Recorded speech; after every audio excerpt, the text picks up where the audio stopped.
now I am with Dr. Bharat Barai. Dr. Bharat Barai is, a well-known Indian American community member, and that's not just about it. He's somebody who people like me would look up to, because that's the kind of pivotal role he has played in Indian American community and for the betterment of not just Indian American community, but for being a responsible citizen in the United States as a whole, affecting so many people's lives with the work that he has done for so many years. And before we talk to Dr. Barai about this current topic, I would like to tell my viewers about Dr. Barai a little bit. Dr. Bharat Barai is an oncologist and hematologist. He is the medical director of the Cancer Institute. He is the member and former chairman of the Medical Licensing Board, and and he has been appointed to that position for 6 4-year terms by 2 Democratic and 2 Republican governors. He is the former chairman of Medical Licensing Board and is current member as well. He is the former chairman of the Indian American Cultural Institute, and he was the member of NRI delegation to India with President Clinton, and he also had the privilege to go to be at the White House with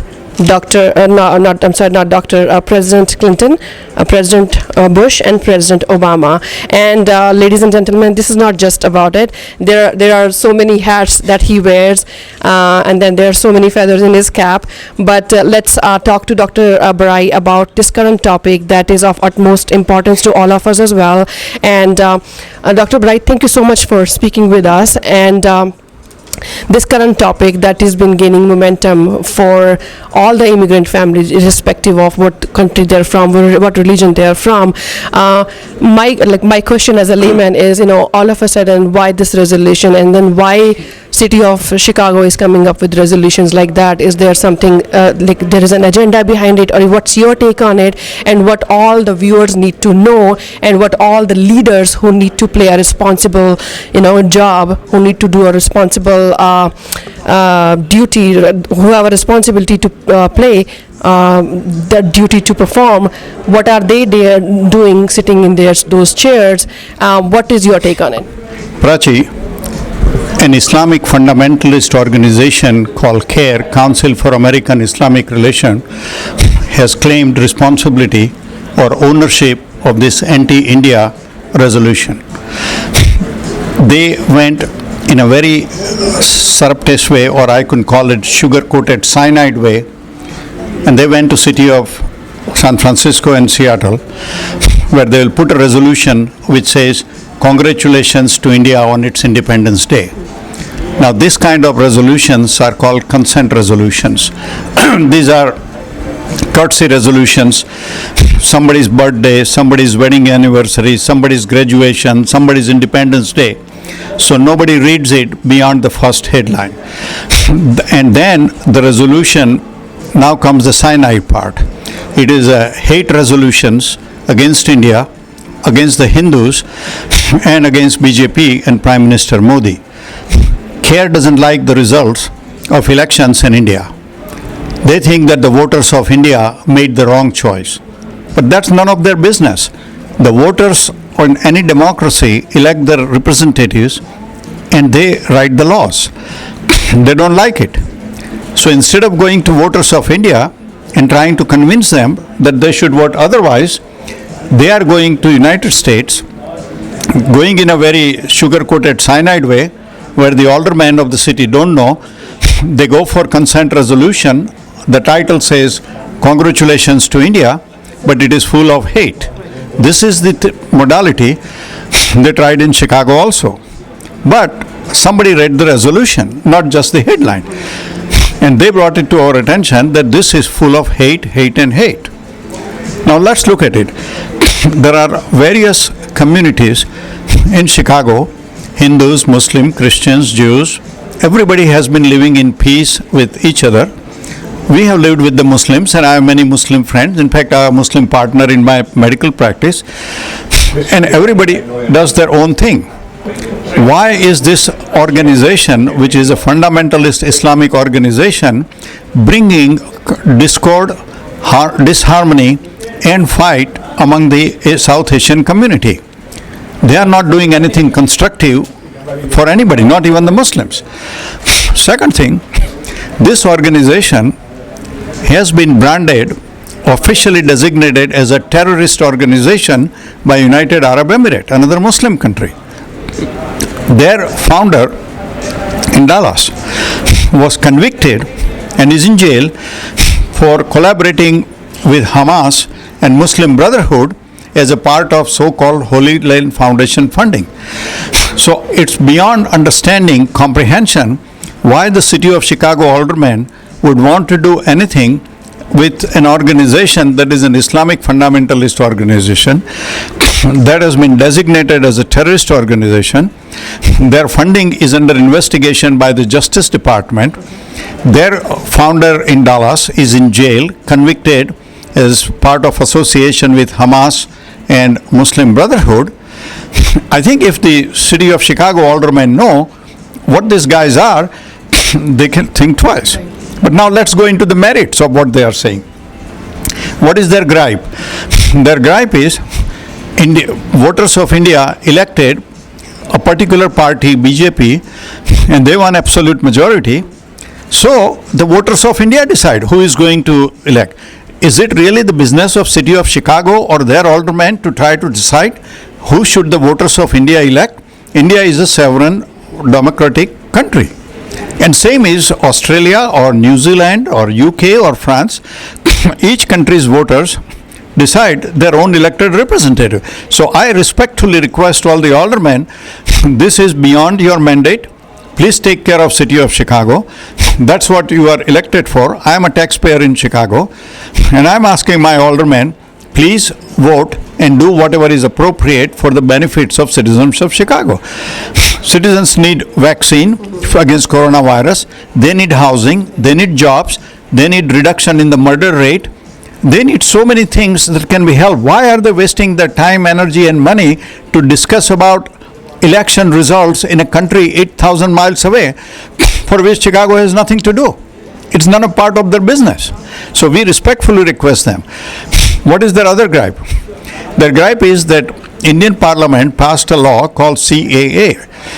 Reality is the three neighboring Islamic countries, Afghanistan, which everybody knows about, Pakistan, which everybody knows about, and Bangladesh, they have been misleading their minorities. So many Hindus, Sikhs, Christians, Jews, Buddhists, Jains, Parsis have emigrated out of this country. And they emigrated out to save their own honor, their wives' honor, their daughters' honor, because they were being abducted, raped, married away. So they do not want to stay in the country. So country has been taken over by mafias and mullahs and Pakistani government, and of course Afghanistan has no government. So these people for last 70 years have been living in India as refugees. No government will send them back to be slaughtered by Taliban or Islamic extremists. So every government has said these refugees should be given a status. Even Manmohan Singh said that in Parliament in 2012. So Narendra Modi did it. And actually the cutoff is December 31st, 2014. So last 70 years, these people have come to India, living as refugees. Their children are born in India. Their grandchildren are born. They have no future. So they are going to get an expedited path to citizenship. But that's what President Biden is trying to do. So city of Chicago, which is democratic, why don't they support the same principle for these helpless refugees who are being persecuted in Islamic fundamentalist countries? That's what CA is about. There is no discrimination against anybody. No Indian citizen has been affected. I mean, they said, oh, the citizenship of Muslims will be taken away. Baloney. Not one Muslim person, nobody is affected. No Indian citizenship is affected in any adverse way. Their second gripe has been about Kashmir. Jammu and Kashmir has been part of India going back 5,000 years. The name Kashmir came from Kashyap Rishi. It has been part of India. Now Pakistan, instead of using its money for the benefit of its own people, they can't make the vaccine. They'll be using made in India vaccine donated through WHO. but they keep on funding the terrorists who infiltrate across the border, kill innocent people. So the government had to take the action to stem the terrorism. Well, actually, US and India are partner against terrorism. The Defense Secretary of USA was in India yesterday and day before. USA and India are cooperating in the field of education, technology, space exploration, defense. We have mutual treaties where we share defense intelligence, we share fight against terrorism. So City Council should be proud that US and India are partners in this endeavor, rather than trying to say what happened in Kashmir. Every government has the duty to protect its own citizens. That's what government is doing. Yes, they had to temporarily put some restrictions because internet was being used to recruit people for stone throwing and violence. So those restrictions were put, they are all lifted now. Even in USA, after 6 January, when these guys who did not like the results of election, they invaded the Capitol Hill, and US government also took restrictive actions against the use of internet and social media. So why is it good that in USA we restrict them, but India cannot do it to protect its own citizens? So I think the City Council, really, we understand they won't know things what are happening 8,000 miles away, but that is the best reason for them to say, let the problems of other democracies be solved by their own elected representative, and City of Chicago aldermen should concentrate on their own business. You know, this is our Hindu mythology. Vasudhaiva Kutumbakam. Whole world is a one family. We all should live in peace, whether we are white, black or brown, or whether we are Christians or Hindus or Muslims or Jews. And let's live as one world, one family, and help each other, rather than bring up this kind of divisive resolutions brought by the selfish, self-serving Islamic fundamentalist organization. And by the way, Prachi, they don't support equality of women. They don't support the right of LGBTs. So why is Maria Hayden, who is an openly gay woman, who is a woman herself, why is she taking this resolution on behalf of Islamic fundamentalist country that treats women as fourth-class citizen? That does not, in fact, all in countries, it's punishable by stoning if somebody is a gay. I hope Maria knows what the hell she's doing. So, Dr. Barai, so there, in some way, we are going back to January when CAA passed, and there is a clear connection between what's going on right now. So what my take is, so people like this older women, do they have enough information of the facts about the particular country before they create a resolution like that, or they do that, or they just pass resolutions like that without doing complete background study of about a nation before writing resolutions like that? You are absolutely right. They have no idea what they are voting on. In fact, many of aldermen have said that. They even wonder, why is this problem being brought before the Chicago City Council? I will invite them, have an open hearing. I will go before them. I will educate them what the facts are, rather than being funded by this Islamic fundamentalist organization, taking their money and acting on their behalf. I am sure if there was an open debate, which I am willing to participate, we will go and convince our aldermen that what has happened in India is the right thing to do. It's a humanitarian thing to do. It's to help helpless refugees, religiously persecuted minorities, and respectfully, that should be decided by the voters and elected representatives of India, and City of Chicago should take care of business of citizens of Chicago. So, Dr. Barai, how can these offices be held responsible for things like that, so that we do not propagate more and more hate crime and discrimination and wrong impression about a particular community? So because they have a big responsibility in terms of their followers and then people who go by what they say. So how can we make them more accountable? Well, a Justice Department should be investigating the funding. I don't think most of the ordinary Muslims are supporting CARE, and if they come to know about CARE, they will be even less supportive, because all Muslims have similar agenda that we have for good future, for their own families, for their own friends. They are not even aware of what CARE is doing. It's a sad thing to do. So I think once CARE get exposed, and City of Chicago hopefully will vote down this resolution, I think CARE will be cut to its size, and hopefully Justice Department will investigate and designate them as terrorist organization even in USA. So for this particular resolution, if you would like to share, if you do not mind sharing, how far have we reached in terms of, reaching our goal, and what all needs to be done still, that is going to create the impact that we want to create? Well, Prachi, the game is not over till it's over. So we'll continue to work on it. We don't want to take anything for granted. We want to convince the aldermen not only to vote it down, but them to shut out this kind of partisan and divisive organizations that create discord and disharmony in the community, and at the federal level investigate and shut down this kind of fundamentalist organizations. Dr. Barai, one message for the, I would say not just particular generation, but everybody who is watching you right now, what can they do in terms of, issues like this? How can they do their bit? Well, they can express their views. Fortunately, with the advent of social media, the media business has been partially democratized. Number two, they can educate their elected representatives. Number three, don't try to make judgments without educating themselves, knowing both the sides of the story, and then making the judgment. And say sayonara to these hate organizations.